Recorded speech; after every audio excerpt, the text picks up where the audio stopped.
m'appelle Bernie Geffrey, je suis le directeur et cofondateur de la Caribbean Cetacean Society, la CCS. Et la CCS, c'est une association de protection des cétacés. Pour protéger les cétacés, on a 4 volets. Un volet de coopération, pour s'assurer que les associations et les gouvernements d'un même territoire travaillent ensemble, mais aussi que les différents territoires coopèrent les uns avec les autres. Un volet de recherche, pour compléter le manque de données et comprendre justement les informations manquantes, comment elles peuvent nous aider à protéger les cétacés. Un volet d'éducation, pour essayer de travailler sur le développement des futures générations, pour justement avoir des nouveaux ambassadeurs des océans qui protégeront d'eux-mêmes les cétacés, plutôt que de, on va dire, mettre un pansement, plutôt prévenir que guérir. Et un volet de conservation qui vise justement à mettre en place des réglementations utiles qui font sens avec le développement de la Caraïbe pour la protection des ressources naturelles partagées que sont les baleines et les dauphins. Avec les 4 piliers de la CCS, on a un grand panel d'actions qu'on réalise avec l'association. On travaille notamment en termes de coopération, on travaille vraiment au développement des capacités locales des membres du gouvernement, mais aussi des associations et aussi des biologiques ou des étudiants qu'on a sur chacun des territoires. Donc on a vraiment ce volet, on va les faire travailler tous ensemble sur la même mission. Et ça emmène justement à une deuxième type d'action qu'on réalise très souvent, ce sont les expéditions scientifiques. Donc le meilleur moyen de savoir ce qui se passe sur l'eau et dans l'eau, c'est d'y aller. Et donc de collecter des données sur le terrain. Donc c'est pour ça qu'on mène depuis maintenant 5 ans le plus grand programme de recherche scientifique sur les baleines et les dauphins de la Caraïbe, avec plus d'une trentaine d'expéditions. Donc là, à l'heure actuelle, on doit être même plutôt aux alentours de 40, avec un protocole standardisé. Un protocole qui est donc le même qu'on soit à la Grenade au sud ou en République dominicaine, ce qui permet justement de comparer les données et de savoir si une baleine ou un dauphin va bouger, quelles menaces les impactent, quelles espèces sont les plus présentes. Et grâce à ces informations, généralement on travaille aussi avec des SeaCamp, donc des actions qui vont permettre de prendre des jeunes du territoire, de les informer sur ce qui se passe sur leur territoire en termes de biologie marine, c'est-à-dire que les enfants maintenant, on leur demande la différence entre un zèbre, un lion, ils savent c'est quoi la différence. Alors que les enfants de la Caraïbe, ce ne sont pas des espèces de la Caraïbe. Si je leur demande, même si je vous demande la différence entre un cachalot et un dauphin de Fraser, ou une baleine à bosse et peut-être un orque, vous ne saurez pas nécessairement déterminer chacune de ces espèces, alors que ces espèces qu'on a dans notre jardin, qui sont juste en face de nous, là au niveau de la mer. Donc on a ces 6 camps pour sensibiliser la nouvelle génération. Et ensuite, on a des actions, on va dire, plus politiques. On organise des conférences, on organise des restitutions des résultats scientifiques, qui sont des restitutions du nombre de personnes qu'on a formées, des résultats qu'on a trouvés, savoir qu'une espèce est partagée entre la Dominique et la République dominicaine. Ça en dit long sur le besoin justement d'harmoniser la gouvernance océanique qu'il y a entre les différents territoires de la Caraïbe.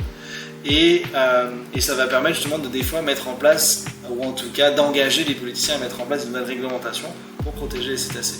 Et là on va encore une fois les aider, on va avoir un travail support qui va permettre justement d'assister ces gouvernements qui ont une pléthore de sujets à traiter et qui n'ont pas de spécialistes sur le mammifère marin et qui peuvent donc faire appel à un service caribéen local qui connaît le sujet pour mettre en place une réglementation qui à la fois sera utile mais qui à la fois n'empêchera pas le développement du territoire. Je pense que la coopération, c'est tout d'abord comprendre l'autre et s'adapter. On ne peut pas imposer de la coopération. C'est-à-dire qu'il faut vraiment comprendre ce qui se passe, s'adapter à une autre culture. Il y a beaucoup de cultures différentes, spécialement dans la Caraïbe. La coopération, c'est justement ce qui va permettre de lier toutes nos différences, trouver le point sur lequel on est d'accord. Donc dans ce cas-là, protéger les baleines et les dauphins, protéger nos ressources naturelles qu'on partage. On est d'accord là-dessus. On peut effacer ou en tout cas trouver le point d'accord et d'équilibre entre toutes nos cultures, tous nos langages et se mettre en copain, coopérer pour atteindre cet objectif commun. Donc je pense que c'est vraiment comprendre, s'adapter, puis trouver un objectif commun et travailler ensemble, ce travail de coopération pour atteindre un objectif commun. La coopération, c'est vraiment indispensable pour la Martinique. Il faut savoir que les baleines et les dauphins qu'on a autour de notre île, c'est des baleines et dauphins qui ne vont pas rester autour de notre île et qui vont passer d'une île à l'autre.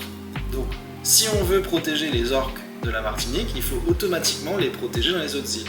Aujourd'hui, ils vont être dans nos eaux.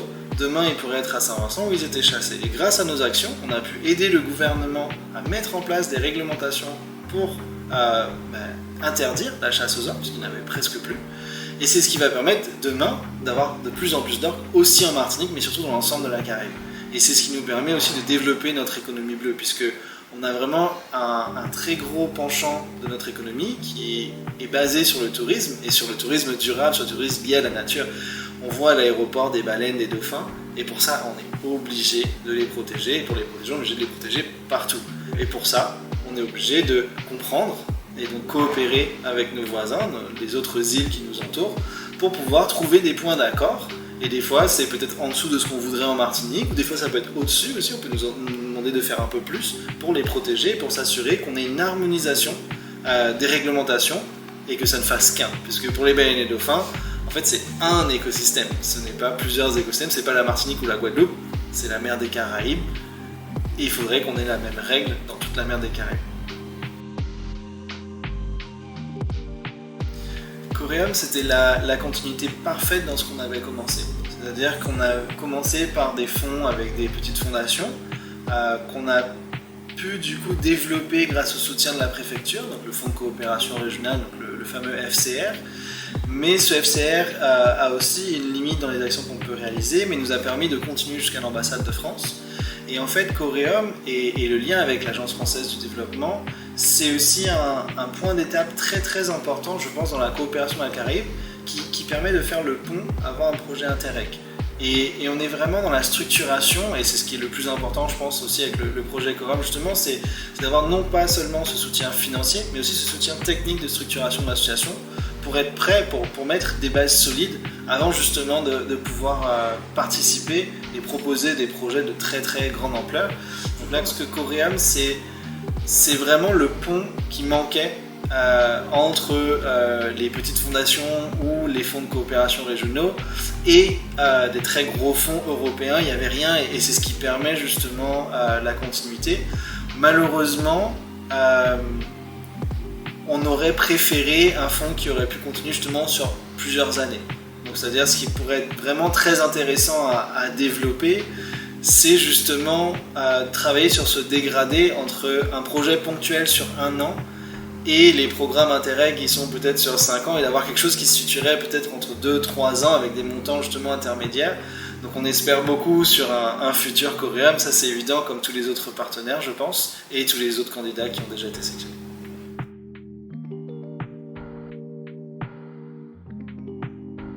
Donc, on vient de terminer un projet, notamment là, avec l'ambassade de France, où on a pu développer les capacités locales et la création d'une nouvelle association, la montée en compétences, l'équipement de cette association à Saint-Vincent, pour développer notamment le sud des Petites Antilles.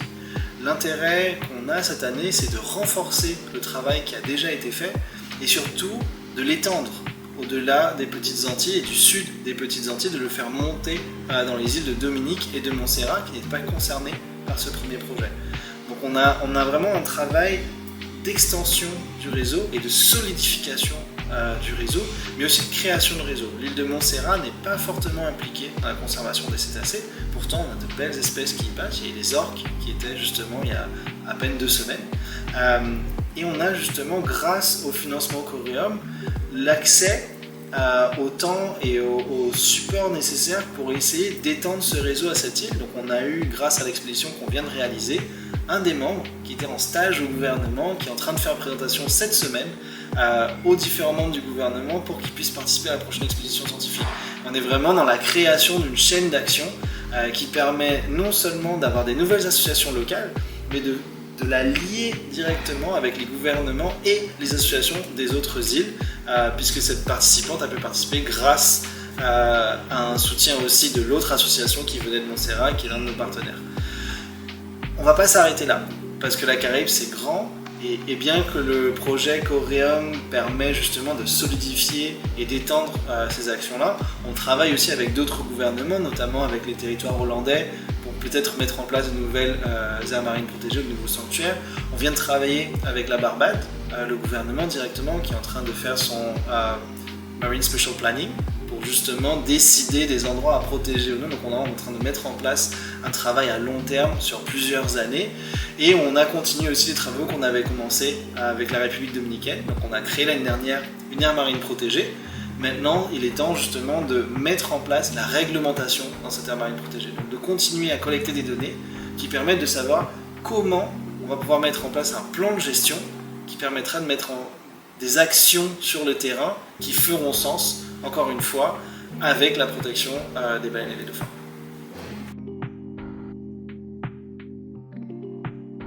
On a énormément de partenaires parce qu'on travaille à deux échelles différentes. C'est-à-dire qu'on a une approche bottom-up et une approche top-down. C'est-à-dire qu'on va travailler d'une part avec des associations et des biologistes, des membres individuels sur chacun des territoires, et d'autre part directement avec les gouvernements, que ce soit avec des conférences où certains ministres en personne vont venir pour qu'on puisse leur présenter nos résultats et présenter justement des pistes d'approche. On a même rencontré Monsieur le Président de République Dominicaine lors de la création d'aires marines protégées. Donc on a vraiment ces deux types de partenaires, en plus de tous nos partenaires techniques bien sûr. Et en termes de rayonnement, on travaille sur l'ensemble de la Caraïbe, donc notamment et précisément sur les Petites Antilles. Donc toutes les îles des Petites Antilles, on a pratiquement sur chacun des territoires des partenaires, des coordinateurs régionaux, des gens qui sont montés avec nous pendant les expéditions scientifiques.